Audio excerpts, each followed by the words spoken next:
সম্মিলিতভাবে কাজ করলে দারিদ্র্য থাকবে না বললেন প্রধানমন্ত্রী। দুস্থদের সাহায্যে বিত্তবানদের এগিয়ে আসার আহ্বান।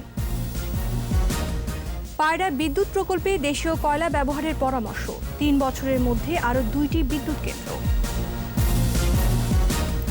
আলুর আড়তে র্যাবের ভ্রাম্যমাণ আদালতের অভিযান। বেশি দামে বিক্রি করায় জেল জরিমানা। মার্কিন নির্বাচনে রুশ হ্যাকারদের নিয়ে উদ্বেগ। ক্ষমতা হস্তান্তরে সেনাবাহিনীর হস্তক্ষেপ চান ট্রাম্প বাইডেন।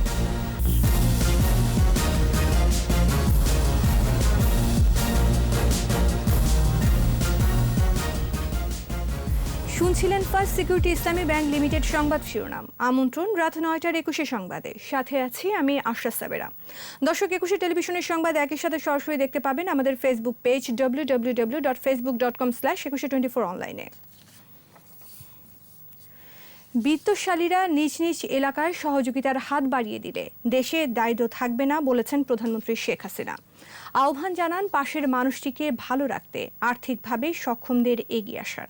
প্রধানমন্ত্রী বলেন, করোনায় বিশ্ব স্থবির হলেও উন্নয়নের লক্ষ্য থেকে সরকার সরে যায়নি। বিস্তারিত জানাচ্ছেন আকবর হোসেন সুমন। ছিন্নমূল কিংবা গৃহহীন মানুষের মাথা গোঁজা ঠাঁই করে দিয়েছিলেন বঙ্গবন্ধু শেখ মুজিবুর রহমান। সময়টা ছিল ১৯৭২ সাল। এরপর কন্যা শেখ হাসিনা পিতার পথ ধরেই ১৯৯৭ সাল থেকে ছায়া হয়েছেন বাস্তুহারা মানুষের। তৃতীয় মেয়াদে সরকার গঠনের আগে প্রতিশ্রুতি দিয়েছিলেন একটি মানুষও গৃহহীন থাকবে না। এরই ধারাবাহিকতায় চলতি অর্থবছরে প্রায় ৬০,০০০ পরিবারের জন্য ঘর তুলে দিচ্ছে সরকার। ১৯৯৭ সাল থেকে এ পর্যন্ত পুনর্বাসিত হয়েছে প্রায় ৩.৫ কোটি গৃহহীন পরিবার। এবার ৮০ জন সচিব প্রত্যেকে ২ জন করে গৃহহীন মানুষকে উপহার দিয়েছেন একটি করে ঘর। বঙ্গবন্ধু আন্তর্জাতিক সম্মেলন কেন্দ্রে ১৬০ পরিবারের হাতে তুলে দেওয়া হয়েছে ঘরের চাবি। প্রধানমন্ত্রী শেখ হাসিনা গণভবন থেকে ভার্চুয়াল প্ল্যাটফর্মে যুক্ত হন এই আয়োজনে। প্রধানমন্ত্রী ধন্যবাদ জানান সচিবদের। বলেন, ৭৫ পরবর্তী ক্ষমতাসীনরা নিজেদের ভোগ বিলাসে ব্যস্ত থাকায় মানুষের ভাগ্য পরিবর্তন করতে পারেনি। ৭৫ যারা জীবন দিয়েছে আমি তাদের প্রতি শ্রদ্ধা জানিয়ে এটুকু বলবো যে এই ঘটনার পর থেকে কিন্তু আবার সেই দুঃখী মানুষই থেকে গেছে। তাদের থেকে কেউ ফিরে তাকায়নি। আর যারা ক্ষমতা এসেছে বারবার, তারা নিজেদের আখের গোছাতে ব্যস্ত ছিল। আর্থিকভাবে সক্ষম ব্যক্তির পাশের মানুষটিকে সহযোগিতা করলে দেশে দারিদ্র্য থাকবে না বলে উল্লেখ করেন প্রধানমন্ত্রী। আমি মনে করি যারা আমাদের বিত্তশালী তারা যদি এভাবে তার নিজ নিজ এলাকায় প্রত্যেকেই যদি অন্তত কিছু দুস্থ পরিবারের দিকে ফিরে তাকায়, ঘর না একটু ঘর করে দিল, তাদের কিছু কাজের ব্যবস্থা করে দিল, তাদের একটু সহযোগিতা করলো, শুধু নিজে ভালো থাকবো, নিজে সুন্দর থাকবো, নিজে আরাম আয়েসে থাকবো, আর আমার দেশের মানুষ, আমার এলাকার মানুষ তারা কষ্টে থাকবে, এটা তো মানবতা না, এটা তো হয় না। সবাই মিলে সম্মিলিত কাজ করলে পরে তাহলে এদেশে দারিদ্র্য থাকবে না। করোনার ধাক্কা সামলে নিয়ে দ্রুত নির্ধারিত লক্ষ্য বাস্তবায়নে সরকার এগিয়ে যাচ্ছে বলেও জানান প্রধানমন্ত্রী শেখ হাসিনা। এই করোনা ভাইরাসের মধ্যে আমরা একবারে গ্রাম পর্যায়ে মানুষের কাছে যেন আর্থিক সহায়তা পৌঁছায়, আমরা সেই চেষ্টাও করে যাচ্ছি। আকবর হোসেন সুমন, ২১ টেলিভিশন, ঢাকা। পায়রা প্রকল্পকে দেশের বিদ্যুৎ খাতে মাইল ফলক হিসেবে উল্লেখ করেছেন বিশেষজ্ঞরা। পরামর্শ দিয়েছেন কাঁচামাল ব্যবহারে বিদেশ নির্ভরতা কমিয়ে দেশের কয়লা ব্যবহার করার। আর আগামী ৩ বছরে আরও ২টি বিদ্যুৎ কেন্দ্র স্থাপন করা হবে বলে জানান বিদ্যুৎ ও জ্বালানি প্রতিমন্ত্রী তৌহিদুর রহমানের রিপোর্ট। উৎপাদনের চালিকা শক্তি বিদ্যুৎ। দেশের ক্রমবর্ধমান বিদ্যুৎ চাহিদা বিবেচনায় রেখে পটুয়াখালীর পায়রায় শুরু হয় ১৩২০ মেগাওয়াট উৎপাদন ক্ষমতার কয়লাভিত্তিক বিদ্যুৎ কেন্দ্র প্রতিষ্ঠার কাজ। বাংলাদেশ ও চীনের যৌথ উদ্যোগে নির্মিত প্রকল্পটি এর মধ্যে উৎপাদন শুরু করেছে। বিদ্যুৎ কেন্দ্রটির মূল্যায়নে অনলাইন আলোচনার আয়োজন করে জ্বালানি বিষয়ক ম্যাগাজিন এনার্জি অ্যান্ড পাওয়ার। বিভিন্ন একটি কারিগরি বিষয় নিয়েও কাজ করেছে। পায়রা বিদ্যুৎ কেন্দ্রের বৈশিষ্ট্য তুলে ধরেন বক্তারা। ইটস এ মাইলস্টোন প্রজেক্ট এবং বাংলাদেশে প্রথমবারের মতো একটা কোল ফায়ার্ড এত বড় একটা প্রজেক্ট, এটার ইমপ্লিমেন্টেশনের কি মাইলস্টোন অ্যাচিভ করেছে সেটা অন্যগুলিতে দৃষ্টান্ত হিসাবে ব্যবহৃত হতে পারে। তারপরও ৬.৫ টাকা যে এখন আমরা উৎপাদন করতে পারছি, আমাদের অরিজিনাল যে থিঙ্কিং ছিল কয়লায় আমরা সস্তা বিদ্যুৎ উৎপাদন করতে পারবো, সেটা আমরা ইতিমধ্যে এটা দেখিয়ে দিয়েছি।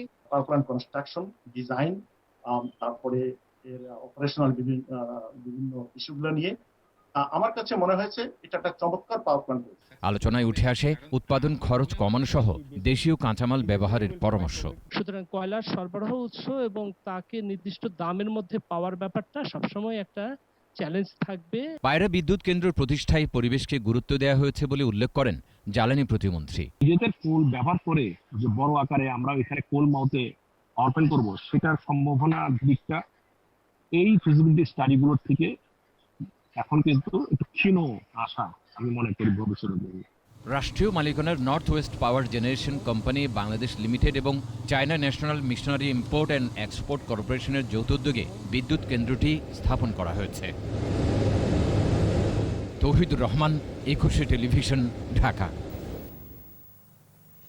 সরকার আলুর দাম নির্ধারণ করে দিলেও মানছেন না ব্যবসায়ীরা। রাজধানীর মোহাম্মদপুর কৃষি মার্কেটের পাইকারি বাজারে র্যাবের ভ্রাম্যমাণ আদালতের অভিযানে ধরা পড়ে বেশি দাম নেওয়ার চিত্র। অভিযানে 7টি প্রতিষ্ঠানকে 4,30,000 টাকা জরিমানা করা হয়। এ সময় দোষী ব্যবসায়ীদের অর্থদণ্ড, অনাদায়ে কারাদণ্ড দেওয়া হয়েছে। জসিম জুয়েলের রিপোর্ট। কৃষি মার্কেটে র্যাবের ভ্রাম্যমাণ আদালতের অভিযান। মার্কেটের সব দোকানেই বেশি দামে আলু বিক্রির চিত্র উঠে আসে। এজন্য ব্যবসায়ীদের আছে নানা অজুহাত। 39 টাকায় আলু কিনে 30 টাকায় আলু বিক্রি কিভাবে সম্ভব, এই প্রশ্ন তুলেছেন তারা। 37 টাকা দাম চাইছি। তো 37 টাকা কেন দাম বিক্রি করতে পারিনি, তো কিনে আনছিলাম 39 টাকা, 50,000 টাকা জরিমানা। সীমাগার কন্ট্রোল করতে পারে, তাহলে তাদের থেকে আমরা 25 টাকা পণ্য কিনতে পারবো। দেন 25 টাকা কেনার পরে আমি 30 টাকা বিক্রি করতে পারবো। কিন্তু আমি যদি 38 টাকা 25 পয়সা পণ্যটা কিনি, তাহলে আমি কিভাবে বলেন 30 টাকা বিক্রি করবো? আলু আছে কোল্ড স্টোরে যদি ঠিক মতন আমাদেরকে 27 টাকা আলু দেয়, আমরা 28 টাকা বিক্রি করবো। দরকার হলে 1 মাস ব্যবসা করবো না। র্যাবের নির্বাহী ম্যাজিস্ট্রেট জানান, সরকার নির্ধারিত দামেই তাদের আলু বিক্রির কথা। এ ব্যাপারে সরকারের সঙ্গে তাদের সমঝোতাও হয়েছে। প্রতিটি পাইকারি দোকানেই কিন্তু সরকার নির্ধারিত দামের থেকে প্রায় 10 থেকে 12 টাকা বেশি দামে বিক্রি হচ্ছে পার কেজিতে। এটা তো মানে huge variation then the government rate. প্রত্যেকটা প্রতিষ্ঠানকে 50,000 করে জরিমানা, অনাদায়ে 1 মাস বিনাশ্রম কারাদণ্ড প্রদান করা হয়েছে। ব্যবসায়ীরা আবারও যাতে আলুর দাম বাড়াতে না পারে সেজন্য নজরদারি থাকবে বলেও জানিয়েছে র্যাব। জনগণের পকেট কাটার সুযোগ আপনাকে দেওয়া হয় নাই। জসিম জুয়েল, 21 টেলিভিশন, ঢাকা। আমাদের বিশেষ আয়োজন যুক্তরাষ্ট্রের প্রেসিডেন্ট নির্বাচন।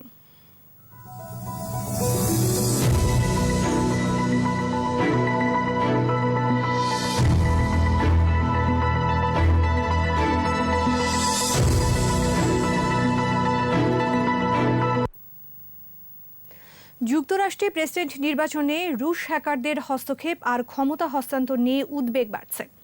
ট্রাম্প ও বাইডেন দুজনই চান শান্তিপূর্ণ ক্ষমতা হস্তান্তরে সেনাবাহিনীর হস্তক্ষেপ। এদিকে বেশ কয়েকটি রাজ্যে করোনার সংক্রমণ বেড়েছে। তবে এরই মধ্যে শেষ মুহূর্তের প্রচারে ব্যস্ত 2 প্রার্থী। বরাবরের মতো ট্রাম্পের দাবি নমুনা পরীক্ষা বাড়ার কারণেই শনাক্ত বাড়ছে, আর বাইডেন দায়ী করছেন ট্রাম্প প্রশাসনের ব্যর্থতাকে। রিপোর্ট দুলি মল্লিকের। যুক্তরাষ্ট্রের প্রেসিডেন্ট নির্ধারণে ভোটের লড়াই শুরুর মাত্র কয়েকদিন বাকি। এরই মধ্যে নতুন উদ্বেগ সৃষ্টি করেছে ক্ষমতা হস্তান্তর ও রুশ হ্যাকার বিষয়টি। 2 প্রার্থী শান্তিপূর্ণ ক্ষমতা হস্তান্তরে সেনাবাহিনীর হস্তক্ষেপ নেয়ার পক্ষে। সংবাদ মাধ্যম রয়টার্সে উঠে আসে রুশ হ্যাকারদের ডেমোক্র্যাট প্রার্থীদের ইমেল অ্যাকাউন্ট হ্যাকের চেষ্টার তথ্য। এদিকে নতুন করে বাড়ছে মহামারী করোনার সংক্রমণ। রয়টার্স বলছে গেল 7 দিনে গড়ে দৈনিক আক্রান্ত 75,000-এর বেশি। শুধু তাই নয়, চলতি মাসে তৃতীয়বারের মতো করোনায় মৃত 1000 ছাড়িয়েছে।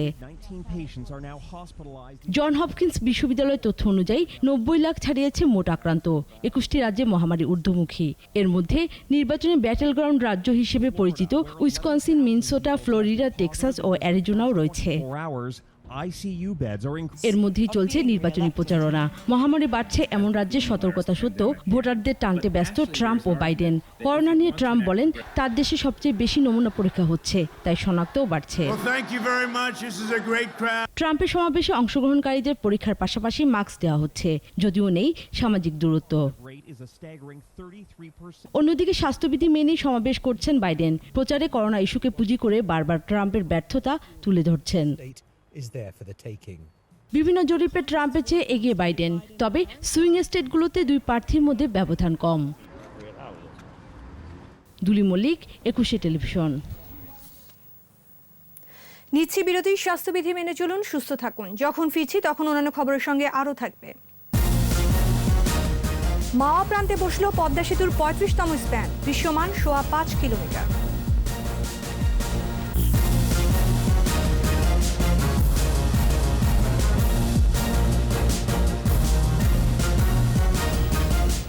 আবারও আমন্ত্রণ রাত ৯টার ২১ সংবাদে। মুন্সিগঞ্জের মাওয়া প্রান্তে বসানো হয়েছে পদ্মা সেতুর ৩৫তম স্প্যান। এতে দৃশ্যমান হল সেতুর ৫.৫ কিলোমিটার।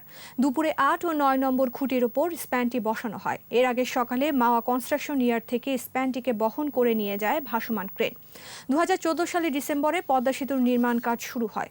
২০১৭ সালের ৩০ সেপ্টেম্বর ৩৭ ও ৩৮ নম্বর খুঁটিতে প্রথম স্প্যান বসানোর মধ্য দিয়ে দৃশ্যমান হয় স্বপ্নের সেতু। এরপর একে একে বসানো হলো ৩৫টি স্প্যান। ৬.১৫ কিলোমিটার দীর্ঘ এ বহুমুখী সেতুর মূল আকৃতি হবে দোতলা। নির্মাণ কাজ সম্পূর্ণ হলে ২০২১ সালে খুলে দেওয়ার কথা রয়েছে পদ্মা সেতু।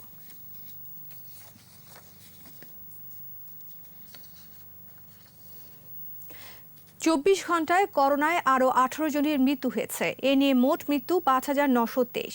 এর মধ্যে পুরুষ ১২ জন ও নারী ৬ জন। স্বাস্থ্য অধিদপ্তরের সংবাদ বিজ্ঞপ্তিতে জানানো হয়, সংক্রমণে ২৩৮তম দিনে ১১২টি ল্যাবে ১১,৫৩২টি নমুনা পরীক্ষায় শনাক্ত ১,৩২০ জন। এ নিয়ে মোট শনাক্ত ৪,০৭,৬৮৪। নতুন ১,৪৪২ জন সহ সুস্থ হয়েছেন ৩,২৪,১৪৫ জন। সুস্থতার হার শতকরা ৭৯.৫১% এবং মৃত্যুর হার ১.৪৫%। পুরুষ মৃত্যুর হার ৭৬.৮৭ এবং নারী মৃত্যুর হার ২৩.১৩%।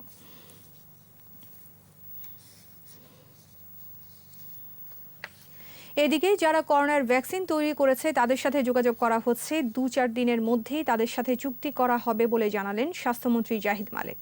মানিকগঞ্জ সদর উপজেলার গড়পাড়ায় করোনা পরিস্থিতিতে ক্ষতিগ্রস্ত দরিদ্র ও কর্মহীন মানুষের মাঝে ফুড প্যাকেজ ও হাইজিন প্যাকেট বিতরণ করেন মন্ত্রী।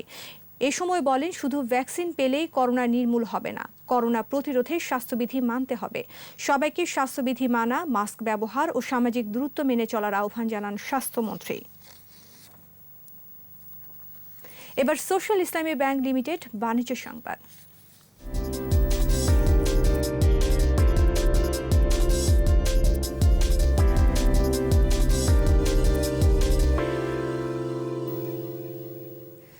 ম্যানিপুলেশন গোপনে নয়, প্রকাশ্যেই হচ্ছে।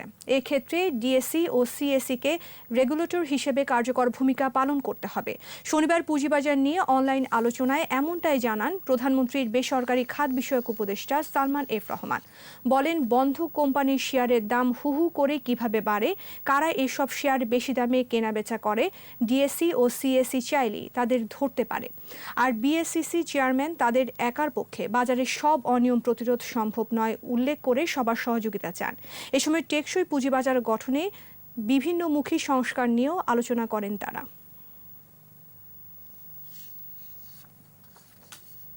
নিচ্ছি বিরতি। স্বাস্থ্যবিধি মেনে চলুন, সুস্থ থাকুন। যখন ফিরছি তখন অন্যান্য খবরের সঙ্গে আরও থাকবে। চলে গেলেন বিশ্বখ্যাত জেমস বন্ড চরিত্রের অভিনেতা স্যার শন কনারি।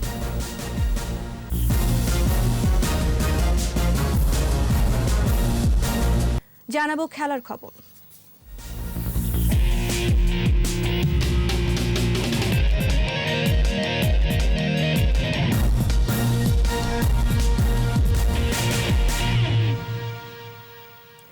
সব জল্পনা কল্পনার অবসান ঘটিয়ে বাফুফের চতুর্থ সহসভাপতি নির্বাচিত হলেন সমন্বয় পরিষদের প্রার্থী মহিউদ্দিন মহি। হাড্ডাহাড্ডি লড়াইয়ের পর মাত্র ৪ ভোটে প্রতিদ্বন্দ্বী তাবিত আওয়ালকে হারিয়েছেন এই ক্রীড়া সংগঠক। মহিউদ্দিন মহি পেয়েছেন ৬৭ ভোট আর তাবিত পেয়েছেন ৬৩ ভোট। এর আগে ৩ অক্টোবরের নির্বাচনে দুজনেই সমান ৬৫ ভোট পেয়েছিলেন। টাই হয়, পুনর্নির্বাচনের তারিখ নির্ধারণ করা হয়। আর পুনর্নির্বাচনে ১৩৯ জন ভোটারের মধ্যে ১৩০ জন ভোট দেন। ভোটের পর সাংবাদিকদের সাথে কথা বলেন বাফুফের সভাপতি কাজী সালাউদ্দিন। এ সময় তিনি সবাইকে নিয়ে ফুটবলের উন্নয়নে কাজ করবেন বলে জানান। আমার সাথে কারো কোনো ডিফারেন্স ছিল না, আপনার ডিফারেন্স আমার সাথে থাকতে হবে, আপনি আপনারটা বুঝে দেবেন। এবং আরেকটা কথা হলো, ভোটার যেটা ডিসিশন দিয়েছে, that is the final decision, so কোনো প্রবলেম নেই।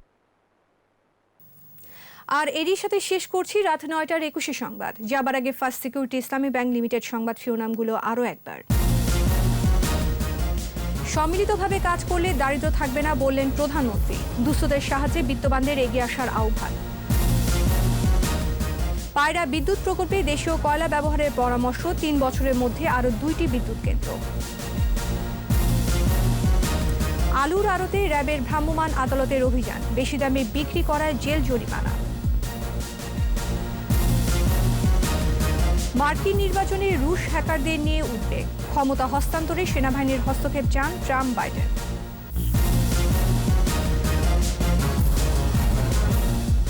সর্বশেষ খবর জানতে ডায়াল করুন 2021 নম্বরে আর ভিজিট করুন 21-tv.com এই ওয়েবসাইটে।